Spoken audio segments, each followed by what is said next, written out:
Lewis join လိုက် Oh my god bro Lewis join လိုက် Oh my god bro Lewis ကျွန်တော်ထင်တော့မပို့ပြီး Lewis နေတယ် bro ရေးလာဆော့မယ်လား bro Lewis bro Lewis လား Lewis နှစ်ကောင်ကြိတ်ပါပြီခင်ဗျာ Lewis နှစ်ကောင်ကြိတ်ပါပြီဒီ game ကကျွန်တော်တို့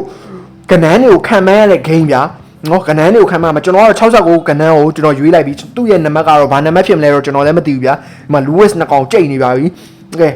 तू ကကျွန်တော်67လားရွေးခိုင်းတယ်မဟုတ်ဘူးကျွန်တော်67မဟုတ်ကျွန်တော်69ဗျ69ဗျ bro Alwin ရဲ့ signature နံပါတ်ဗျာနော် bro Alwin ရဲ့ signature နံပါတ်ဒါလုံးဝ Oh my god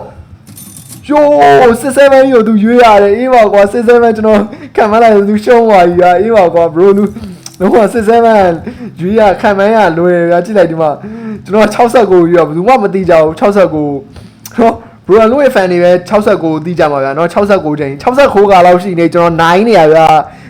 တကယ်တော့ရှောက်ပြောတော့ဒီမှာကြည့်9နေအခုမှ3ပွဲပဲရှိသေးတယ် Okay Lewis နှစ်ယောက်စော့မယ်ဗျာ Lewis နှစ်ကောင်ကြိတ်မယ်ဟာ Lewis နှစ်ကောင်ကြိတ်မယ်လား bro Lewis လာ yeah bro Lewis yeah bro Lewis လာ Lewis နှစ်ကောင်ကြိတ်မယ်လား Lewis နှစ်ကောင်လား Lewis နှစ်ကောင်ကြိတ်မယ် Lewis နှစ်ကောင်ကြိတ်ပြီ bro ဒီမှာ Lewis နှစ်ကောင်နော် Lewis နှစ်ကောင်ကြိတ်နေပြီကဲအဲ့တော့ကျွန်တော်ရဲ့နံပါတ်ကိုရွေးမယ်ဗျာဒီ game ကလုံးဝနံပါတ်ရွေးရဗျာဒီလားတယောက်နံပါတ်ကိုတယောက်ခံမှန်းရအဲ့တော့ကျွန်တော်67မရွေးဘူးကျွန်တော်69ရွေးမယ်ဗျာ69ကကျွန်တော်ရဲ့ signature နံပါတ်ဗျာနော်ဒီ bro Alwin ရဲ့ signature နံပါတ်ဗျာ sorry နော်အဲ့တော့ကျွန်တော်ဒီ bro ရဲ့ Lewis fan တွေဆိုရင်မတီးလောက်ဗျာဒီလားနော် Alwin fan တွေဆိုရင်တော့ဒီ bro တွေတီးလောက်တယ်ဗျာဒီလား69ဆိုတာဘာနံပါတ်လဲဆိုတာ okay ဒီ bro ကျွန်တော်ရဲ့နံပါတ်ကိုတဲ့10လားဆိုတော့မဟုတ်ဘူးအဲ့တော့ဒီ bro ရဲ့နံပါတ်က60ခွန်ဗျာ67ဗျာ67နဲ့နှိမ့်နေတယ် okay 67နဲ့နှိမ့်နေဆိုရင်သူ့ရဲ့နံပါတ်ကဘာရှိအောင်မလဲနည်းနည်းထူးဆန်းတဲ့နံပါတ်တွေတွေကဆိုရင်9တို့ပါရရှိမယ်ဒါမှမဟုတ်ဒီ bro ကသူ့ရဲ့အသက်ကိုလုံးရင်ရွေးရင်လည်းရွေးထားမှာပါဒီ bro ရဲ့အသက်က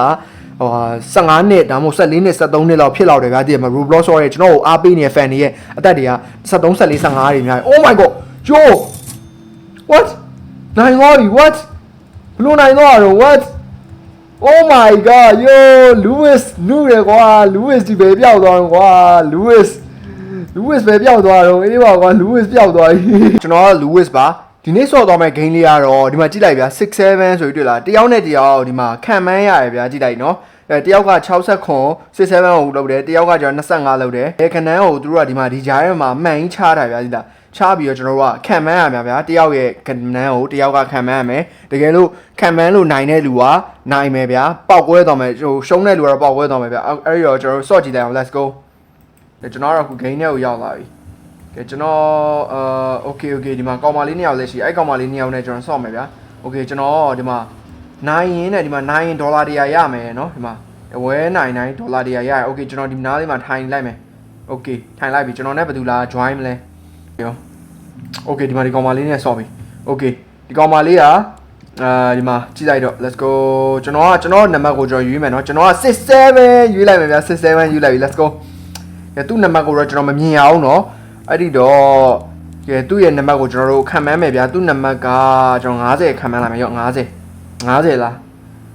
သူကအဲ့ထက်မြင့်နေတယ် okay 50ထက်မြင့်နေတဲ့ okay အဲ့ဆိုသူလဲ67ဖြစ်လောက်တယ်เนาะသူ67ဖြစ်လောက်တယ်ကျွန်တော်နံပါတ်က67เนาะ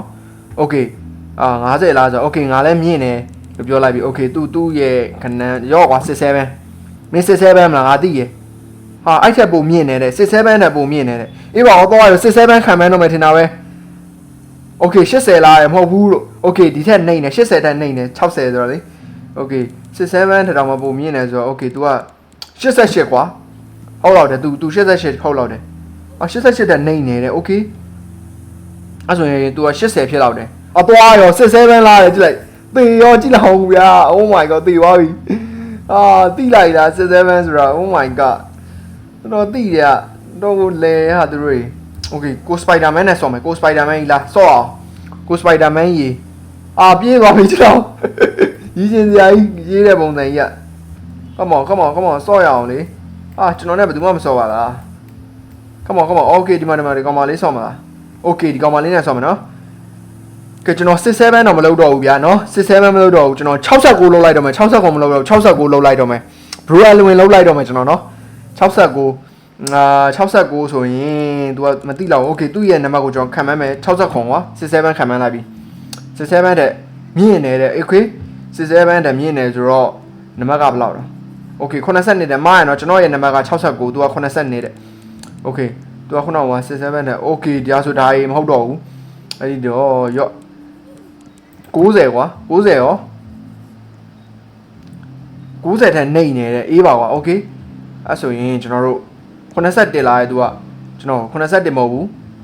အဲ့ဆိုကျွန်တော်သူ့ရဲ့နံပါတ်ကိုကျွန်တော်81ခံမှန်းလိုက်ရမလားရော့81ကွာ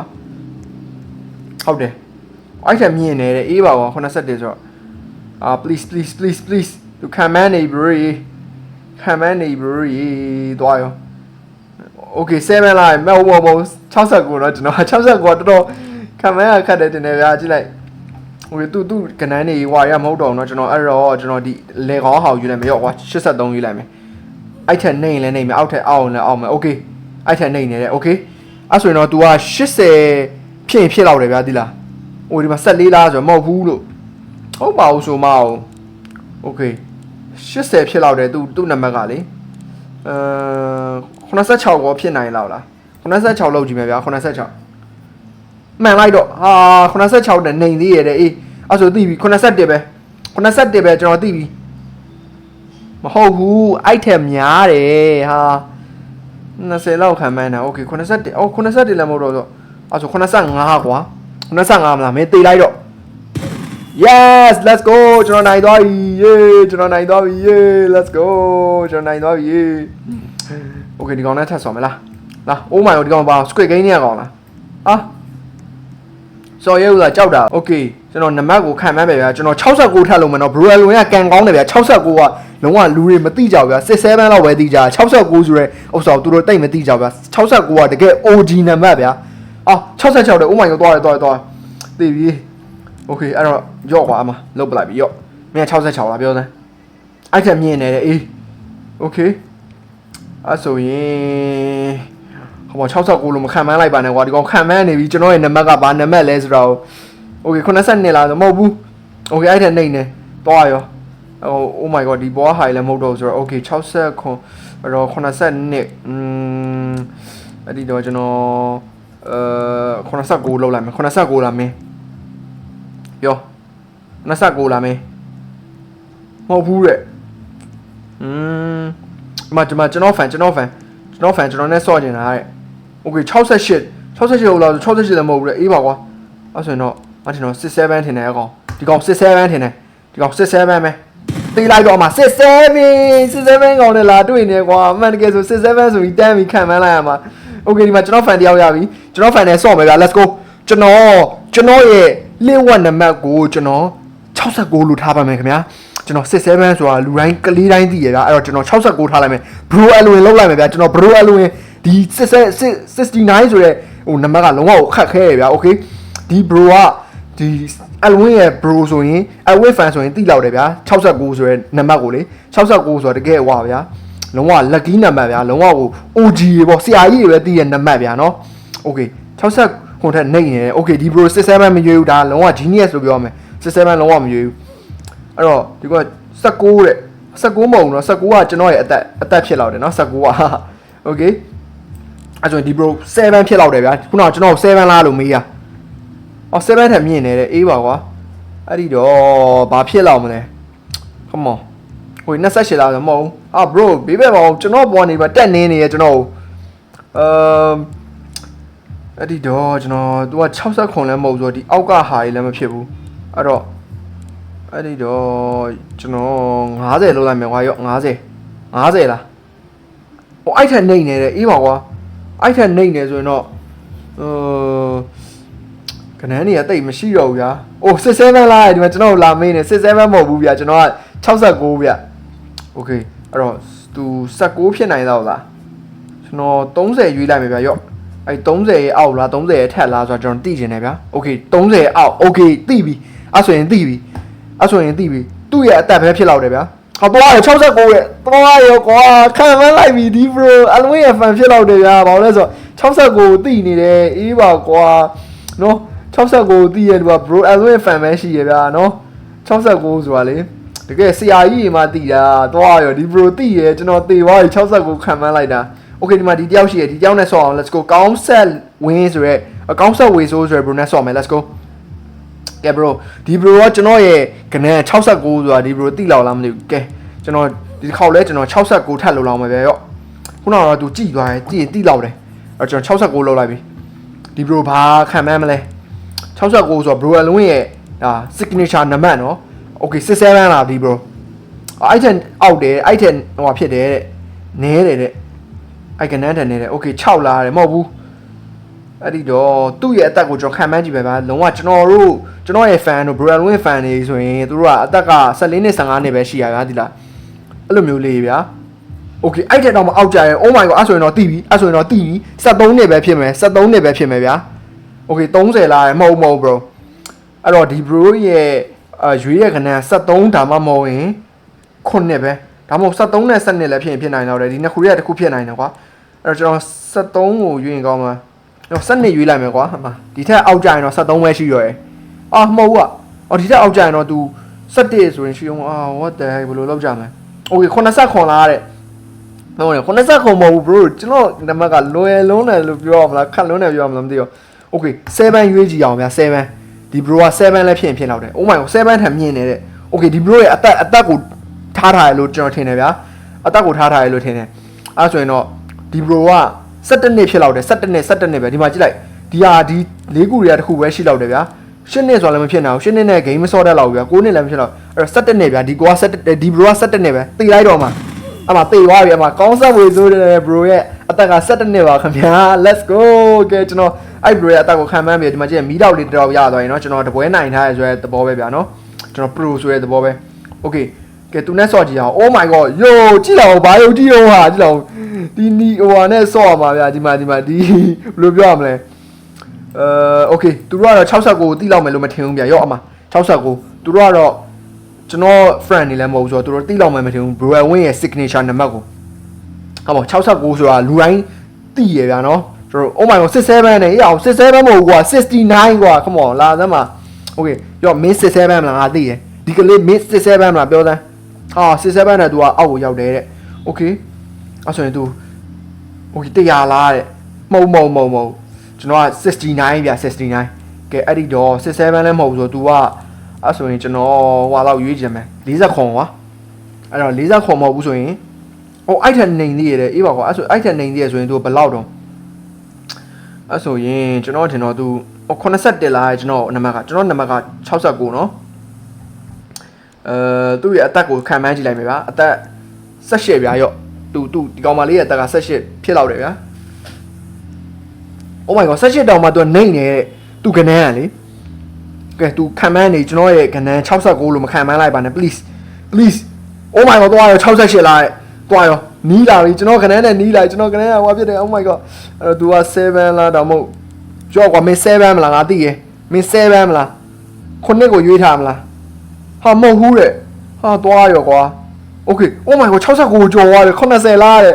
ကျွန်တော်ရဲ့နံပါတ်က80လားအေးပါကွာအဲ့တော့ကျွန်တော်ဒီဂျားတွေက73ကိုရွေးကြည့်လိုက်မယ်ဗျာဒီလားဒီဂျားတွေကလေရော့အမ73ကိုရွေးကြည့်လိုက်မယ်ဒီဂျားတွေကရော့မင်း73ထပ်မြင်သေးရတဲ့ရော့အဲ့ဆို तू သူ့အသက် oh my god သွားရော69လားတေရောကွာကြည့်လိုက်အောင် bro ကျွန်တော်တေရောကွာတေရောကွာအမော်ဒီမှာကျွန်တော် fan နေလိုက် join လိုက်ကျွန်တော် fan နေလိုက်ကျွန်တော်ဆော့မယ်ဗျာဒီမှာပိုင်ဆိုရဲ bro လာဆော့ကျင်တဲ့လူဒီမှာထိုင်ဗျာလားပထမဆုံးဥတူယူနော်ဥတူယူ okay သူရအောင်ဆိုရဲ bro နော်သူရအောင်ဆိုရဲ bro နဲ့ကျွန်တော်ဆော့မယ်ဒီ bro ရတော့လုံးဝ bro အလွင့် fan တွေရောကျွန်တော် fan တွေရောဖြစ်လောက်တယ်ဗျာအဲ့တော့ကျွန်တော်သူတို့69သူတို့တိလောက်တယ်အဲ့တော့သူတို့မတိနိုင်လောက်တဲ့ခနန်းလေးကျွန်တော်ရွေးမယ်ဗျာနော်ခနန်းရွေးမယ်ဒီ90ကျော်တွေကရွေးရခတ်ဆုံးနေဗျာသိလားအဲ့တော့ကျွန်တော်55ရွေးလိုက်ရမလားဒါပေမဲ့တိတာလို့အဲ့တော့54ရွေးလိုက်ပြီဟို54ရွေးလိုက်ပြီ तू ဘာရွေးမလဲဆိုတာကြည့်အောင်okay तू ခံမှန်းနေပြီ तू လိုက်ရွေးပြီးသွားဆို तू ခံမှန်းနေပြီနံပါတ်ကဘာလဲဟုတ်ပါ okay तू ခံမှန်းနေပြီဟို69လာတယ်နော်သိရနော်ဒီ bro သိရနော်69မဟုတ်တော့ဘူးကွာ69မဟုတ်တော့ဘူးဒီကောင်နေလဲလာပြီဒီကလေးလဲလာပြီဗျာနော်အဲ့တော့ကျွန်တော်ရော့မင်းရဲ့ဥစ္စာ69မလားမင်းကမှတကယ်69မလား bro ကမှ69မလား69တဲ့နှိမ့်နေတဲ့အေးအဲ့ဆိုရင်60ခွန်ကွာ67ဖြစ်လောက်တယ်69ဒါမဟုတ်60ခွန်ကွာအဲ့ထက်ကတခုပဲကျွန်တော်နံပါတ်ကိုခံမှန်းနေပြီ तू မသိတော့ဘူးကျွန်တော်နံပါတ်ကွာ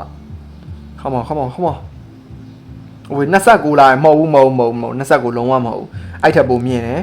အဲ့တော့ရော့67မလား bro ရဲ့နံပါတ်က67မလားအော်67ထက်နေသေးရဲ့โอเคအဲ့ဆိုဘာဖြစ်နိုင်တော့တွေ့ဗျအဲ့ဆိုရင်သူ့ရဲ့အသက်ကိုလားမသိဘူးဗျာသူ့အသက်ကိုထားဖြစ်နိုင်တော့တယ်အော်67လားဒီမှာကျွန်တော်လာမေးတယ်67မဟုတ်ဘူး54กว่าအဲ့ဒီတော့ကျွန်တော်သူ့ရဲ့အုပ်ဆောင်ကျွန်တော်လောက်ချင်မယ်ဗျာရော့40ကွာ40ခံမှန်းလိုက်မယ်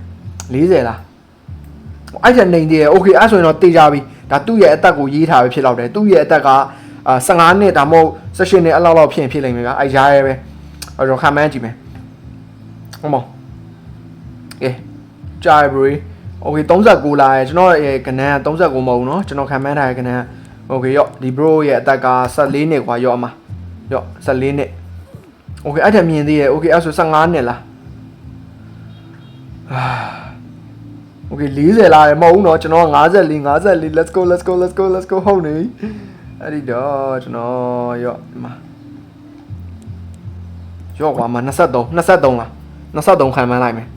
အဲ့ထက်မြင်သေးရတယ် oh my god အဲ့ဆိုရင်တော့သူ့အသက်ကိုလှုပ်ထားတာမဟုတ်တော့23ဆို तू က25ကိုရွေးထားလိမ့်မယ်ဗျာဒီလားဒီ bro က okay 45လာတယ် oh my god မဟုတ်ဘူးကျွန်တော်54ဗျာ45နဲ့54တော်ပါသေးရင်နည်းနည်းပဲလိုတော့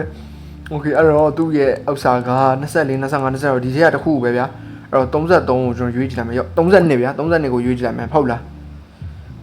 ဟာအဲ့ထက်အောက်အဲ့ထက်နေနေ okay အဲ့ထက်နေနေဆိုရင်တော့တိတ်မရှိတော့ဘူး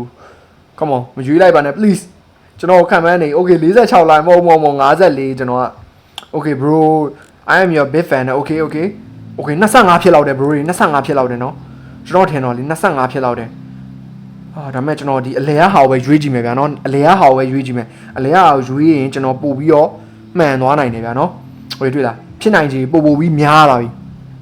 ကဲသူ54ကိုမရွေးလိုက်ပါနဲ့လို့ကျွန်တော်ဆူတောင်းတယ် okay 66တက်တွေ့လားကနန်းအတူတူလေးကိုသူရွေးနေဗျာ okay သူက29ဒါမှမဟုတ်30ဒီထက်တခုပဲ okay ကျွန်တော်30ကိုရွေးလိုက်ပြီတေးလိုက်တော့ bro တေးလိုက်တော့အမဟာမသိဘူးက29တဲ့ okay အဲ့ဆိုဒီက29ပဲရှိရတယ်30ရဲ့အောက်က29ပဲရှိရတယ် bro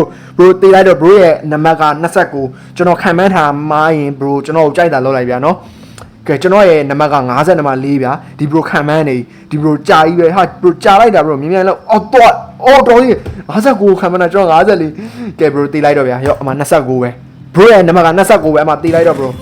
အိုးနိုင်သွားပြီကြည့်အောင်ဒီမှာဒီ bro တေးသွားပြီဟာကြည့်အောင် no တယ်မှာယူကောင်းဖြစ်သွားတယ် let's go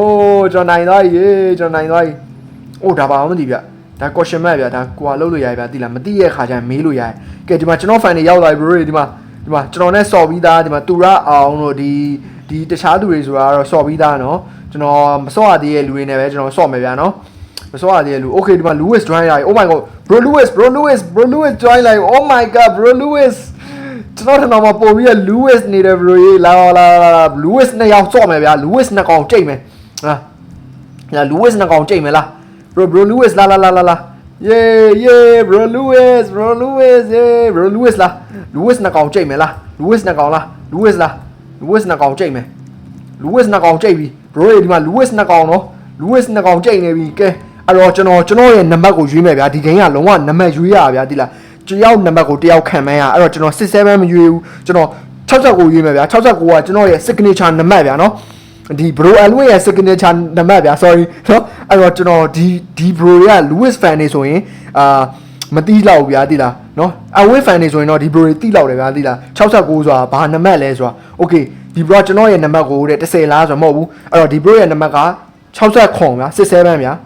67နဲ့နေနေတယ် okay 67နဲ့နေနေဆိုရင်သူ့ရဲ့နံပါတ်ကဘာရှိအောင်မလဲနည်းနည်းထူးဆန်းတဲ့နံပါတ်တွေရဆိုရင်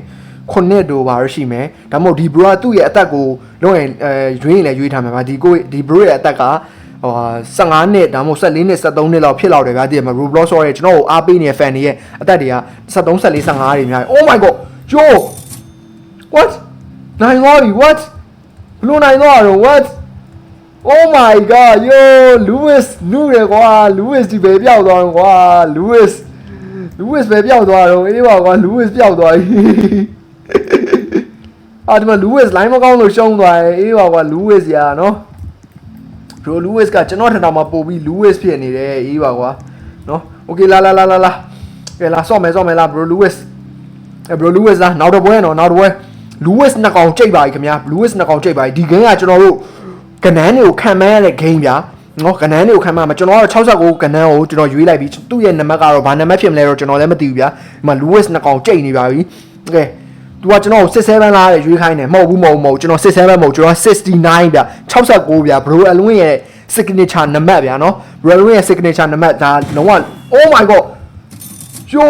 67ရောသူရွေးရတယ်အေးပါကွာ67ကျွန်တော်ခံမလိုက်သူရှုံးသွားပြီဗျာအေးပါကွာ bro လူလုံးဝ67ရွေးရခံမရလွယ်ဗျာကြည့်လိုက်ဒီမှာကျွန်တော်69ရွေးရဘယ်သူမှမသိကြဘူး69နော် bro လူရဲ့ fan တွေပဲ69သိကြမှာဗျာနော်69ချိန်69ကလောက်ရှိနေကျွန်တော်9နေရဗျာတကယ်တော့ရှောက်ပြောတော့ဒီမှာကြည့်9နေအခုမှ3ပွဲပဲရှိသေးတယ် okay ခဏနေဒီမှာ noob တွေကိုဥဆောင်နေတဲ့ကောင်မလေးတယောက်ရှိရဒီမှာကြည့်လိုက် noob တွေကိုဥဆောင်နေတဲ့တယောက်ကောင်မလေးတယောက်ရှိရသူ့ရဲ့ win strike ကဒီမှာ9ကောင်မှနိုင်ထားဗျာအဲ့တော့သူနဲ့ဆော့ကြည့်မယ်လား pro ဟာကွာဆော့မလို့ပါဆိုမှokay အဲ့တော့စားလိုက်ပါတော့ထားလိုက်ပါ okay ကဲကျွန်တော်က69ရွေးမယ်ဗျာ69ရော့အမှဘယ်သူမှမသိသေးဘူးကျွန်တော်ရဲ့69နံပါတ်ကိုကဲလှုပ်ဆန်းကဲ bro Alwin ကျွန်တော်ကိုကူညီပြ please bro Alwin ကဲရောခံမန်းလေcome on ခံမန်းစမ်းပါ69ဆိုတော့သူမသိတော့ okay 4တဲ့နံပါတ်4လားဆိုမဟုတ်ဘူးကျွန်တော်ရဲ့ signature နံပါတ်က69ချိန်ဗျ let's go ခုကျွန်တော်သူ့ကိုခံမန်းလိုက်မယ်67ဆိုတော့ okay တစ်ချက်တည်းနဲ့တန်းနိုင်သွားပြီ bro ကြည့်လောက်ကလေးလုံးဝ67လောက်ရွေးနေကြရဗျာနော်67နေလောက်ရွေးနေရဗျာကျွန်တော်9လောက်9နေ67တော်တော်လွယ်ကြဒီ game ကရွေးရတာဗျာနော်ကဲဒီမှာနူးဘယင်မနဲ့ဆော့မယ်ဒီမှာနူးတွေကိုဥဆောင်နေတဲ့ဘယင်မကြည့်လိုက်နူးစစ်တီတော်တွေအများကြီးပဲဗျာနူးတွေအများကြီးနဲ့ okay လားဆော့မယ်နူးစစ်တီတော်ကြီးလားokay ဒီမှာနူးစစ်တီတော်ကြီးနဲ့ဆော့မယ်လားခဏနေဘယ်မှာ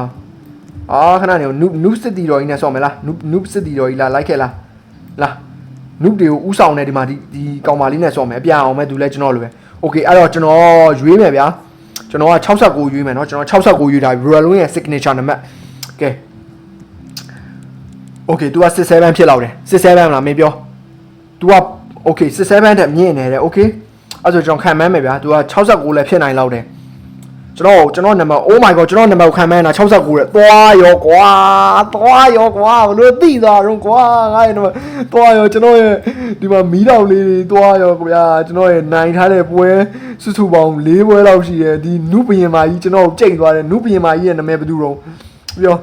ကျွန်တော်ရှောက်လုပ်ပေးတင်တယ်ဗျာလိုက် super hero boy နဲ့ကဲဒီကရုံးမကိုဖြုတ်မယ်ဗျာကျွန်တော်ခုနကနိုင်သွားတဲ့ကရုံးမအဲ့ကရုံးမကိုကျွန်တော်ဖြုတ်မယ်လာခဲ့စမ်းကျွန်တော်ရဲ့နံပါတ်ကိုခံမှန်းနေပြီ69လားတဲ့ဟဲ့ဟာမဟုတ်တော့ဘူးကွာ69ကဟိုဖြစ်နေပြီ तू တိနေပြီအဲ့တော့ကျွန်တော်သူ့ကိုခံမှန်းထားတာလို့60ခေါ်မလားမင်း60ခေါ်မလား67မလားပြော okay 67တက်မြင့်နေတဲ့ okay အဲ့ဒါဆိုရင်ဘယ်လိုလဲ okay ဒီမှာ W Lewis တဲ့ okay W Lewis တဲ့ Lewis ကိုအားပေးနေကြရနော် Lewis ကိုအားပေးနေကြရ bro ကျေးဇူးတင်တယ်နော်ကျွန်တော်တို့ဒီမှာဘေးဘက်မှာဝိုင်းရန်အားပေးနေကြကျွန်တော်မျက်နှာကိုကျွန်တော်မမြင်ရတော့ okay 88တက်မြင့်နေတယ် okay အဲ့ဆိုရင်တော့သူ့ရဲ့နံပါတ်ကိုကျွန်တော်နည်းနည်းသိနေပြီဗျာသူ့ရဲ့နံပါတ်ကသူကကျွန်တော်ရဲ့နံပါတ်ကို61လာမဟုတ်ဘူးကျွန်တော်နံပါတ်က54ဗျာ तू မသိဘူးဟဲ့အဲ့ဒီတော့သူ့နံပါတ်က100ဖြစ်နိုင်လောက်လားကျွန်တော်တို့ခံမှန်းကြည့်မယ်ဗျာအခုတော့ကျွန်တော်65ရွေးလိုက်မယ်ရော့65ကွာမင်းဟုတ်တယ်မလား65အထက်လားအောက်လား okay 65အထက်တယ် okay အဲ့ဆိုရင်တော့100ဖြစ်လောက်တယ်ဒီ bro ဒီကောင်100ဖြစ်လောက်တယ်ဒီကောင်ရဲ့မီးတောက်တွေကိုကျွန်တော်ကုန်ယူမယ်ဗျာဒီကောင်နိုင်ပွဲတွေဇက်တိုက်က9ပွဲ6ပွဲလောက်ရှိနေသီလား okay 59လားမဟုတ်ဘူးနော်54ကွာဟာကဲမင်းက100မလား100လား69လား come on တခုရွေးလိုက်တော့မင်းတိတ်လိုက်တော့ကွာမင်းတိတ်လိုက်တော့ yes နိုင်သွားပြီ bro ဒီနုပင်မာကြီးကိုကျွန်တော်နိုင်သွားပြီ let's go နုပင်မာကြီးကိုကျွန်တော်နိုင်သွားပြီ